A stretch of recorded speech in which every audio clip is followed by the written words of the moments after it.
Move over, Dresden. Here comes Mimic Thorn.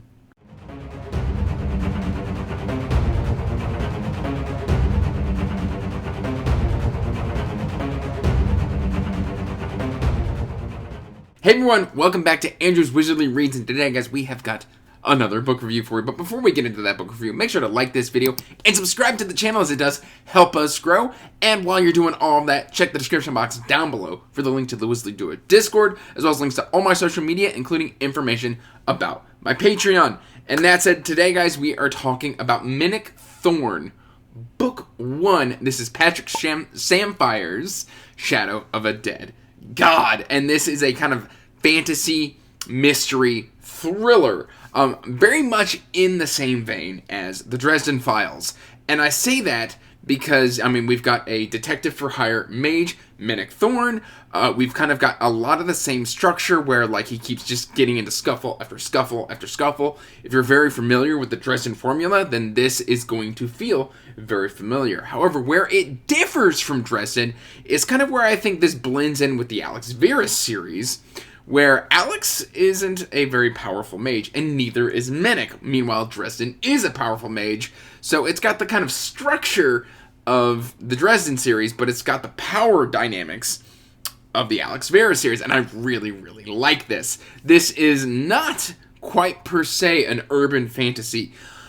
Even though it takes place in a city, it is still a high fantasy city, kind of almost on the verge of, or if not into an industrial kind of revolution setting. Mimic Thorn is just, bar none, a very, very intense book. So let's just kind of start talking about what this is. The essential premise of this book, guys, is that Mimic Thorn is this down-on-his-luck mage. Now, the way that this world works is in this city, I forget the name of the city, but in this city, mages are like the creme de la creme. They are the height and the strong of society. We have three high mages, the Countess, Silkstar, and the Wren, and these kind of three mages control the city. The only thing that the mages can't do is compete with the Ashguard, and the Ashguard kind of use something from a dead god to kind of negate magic. They have like this magic negation field, so they're the police force. And something you don't want to do if you're a mage is mess with the Ashguard. And basically what the Ashguard and the City Watch do is you've got the City Watch who handle mundane murders and crimes and stuff like that. The Ashguard is specifically there for the mages. Like if there's mage on mage murder, the Ashguard gets involved.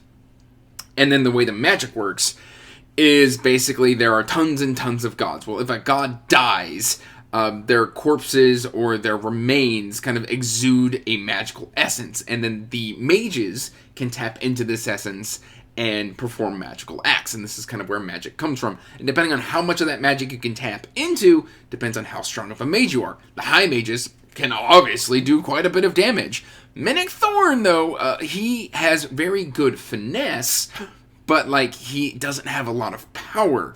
And so this kind of leads to him being kind of just an outcast of society. He picks up the odd job here and there, but he's struggling. When we first meet Mimic, he is in somebody's pantry trying to catch some ghosts for them. He's been there for a few days, and he's not having a good time of it. But basically, his best friend Benny calls on him, and Benny is kind of this thief. They grew up in what is called the Warrens, which, I mean, it's kind of self-explanatory. This is kind of where the dregs of society are. And so, you know, he escaped the Warrens. He and Benny kind of grew up, and they moved on. But Benny still kind of is a thief. He's now a thief for hire, where instead of just going and nicking random things, he is taking jobs to do this. And he calls in a favor for Mimic, because basically the way that Benny operates is on a favor-based system. That's just kind of how he is. And Benny also has a daughter, who he is very protective over, and very, very in love with his daughter. However, his daughter is terrifying. She's like this 11-year-old psychopath. I don't know if psychopath's the correct word, but she's terrifying. Like, she's just like, if anything happens to her dad, she's just like, maybe I'll just stab them. And so, like, she's been raised by a thief, and she's got an uncle for, like, a down-on-his-luck mage for an uncle. And so she doesn't have the most stable of mindset, but she's still a very, very good character. And basically, he comes in to Mimic and is like, hey, I'm calling in a favor. You owe me one. And, you know, the way that their relationship works is, like, Minik has to honor this favor, otherwise he loses face with his best friend. And so he was like, oh, it's just nothing too bad. We've got to go nick a ledger from a high mage. And so Minik's just like, this is a terrible idea. But they go and do the job. Anyway, in the middle of the job, something goes awry. A booby trap is sprung that shouldn't have been there, and somebody on site dies. And this leads to just series after series after series of unfortunate events for Minik Thorn, where basically he gets in trouble with the Ash Guard. He has to, you know, deal with the regular guard. He has to deal with ghosts, so he has to deal with gods. He has to deal with high mages. He's bumbling around trying to figure out what's going on. Now, one of the things I will say is because Minik is so low-powered, he gets the crap beat out of him constantly because people want to know. Basically, somebody died in the high mage's house, and they're like, hey, you've kind of kicked a wasp nest, and they want answers. And so, because Minik was there, they are trying to get those answers out of his hide. And, yeah, so basically the whole book is just like, something will start going good for Minik, and then it's just gonna stop going good for Minik. It's a fascinating read. It is kind of a mystery fantasy thriller, but again, if you like Dresden, it's kind of more in the vein of that, where, like, something is going on, and we have our titular protagonist who has to kind of figure out what has happened, where the mystery is, and he is trying to solve that and get down to the bottom of what is going on. Now, I've been kind of doing this thing with my book reviews lately where I kind of break down certain elements. So we're going to start with the prose. How does the prose read? The prose is very quick, very fast-paced, but at the same time is very, very readable, so it's a comfortable read. I'm going to give the prose a 4 out of 5. In terms of story, I'm probably going to give the story a 4.5 out of 5 just because it was so engaging, it was so gripping, that I just really, really enjoyed it. In terms of pacing, that is going to get a 5 out of 5 because this is breakneck. It just goes and goes and goes. It's one thing after another. In terms of structure, this structure of Shadow of a Dead God is just, it's a crushing, brutal pace of event after event. So I'm going to give that one a 4 out of 5 because one of the things that I felt while reading this book is I never really had the time to just sit back and take a breath and to just, like, let Minik Thorn, like, breathe for a second because it's like, oh, he's getting evicted from his house because he hasn't been paying his bills. Oh, the Ash Guard want to figure out who's going around killing people.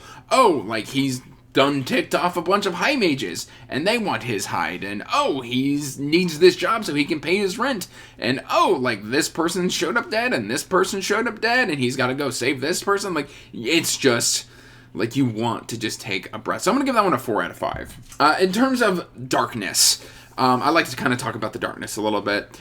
I'd give this one about a 3 out of 5. There are some dark moments, but it's never gratuitous. In terms of humor, this is one I will talk about because there are some funny moments. Benny is very much comical relief in this story, so Benny is fairly funny. 4 out of 5. And then in terms of inventiveness, I've kind of seen all of the tropes, like, you know, or the elements. Like, don't get me wrong, it has, like, an Alex Ferris kind of weak mage, but it's using Dresden's kind of style and formula. I've also seen, now granted this came before the book that I read, but using the corpses of gods for magic. I've seen that a couple times. We'll give it a 2.5 out of 5 in terms of inventiveness. Now, that doesn't mean it's bad. And then characterization. Let's talk about characterization. In terms of characterization, you really get a feeling of who Sarah is. You really get a feeling of who Minik is. You really get a feeling of who Benny is, just within like 450 pages. I'm going to give characterization probably a 4.5 out of 5.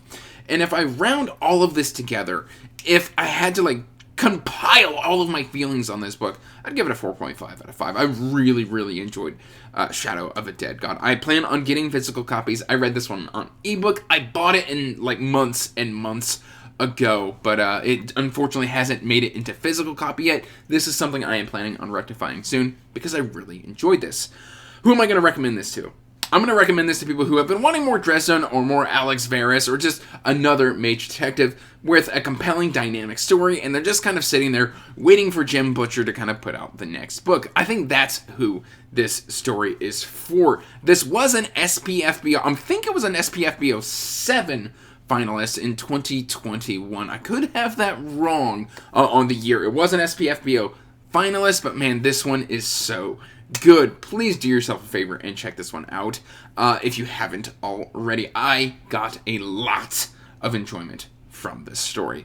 That said, guys, that's really all I've got here for you. This one is very enjoyable. Please do yourself a favor and check it out if you're just looking for a nice detective story with a fantasy thriller vibe to it. That's all I really got for you. So until next time, peace out, stay magical, bye. And as always, I want to give a huge thank you to my patrons.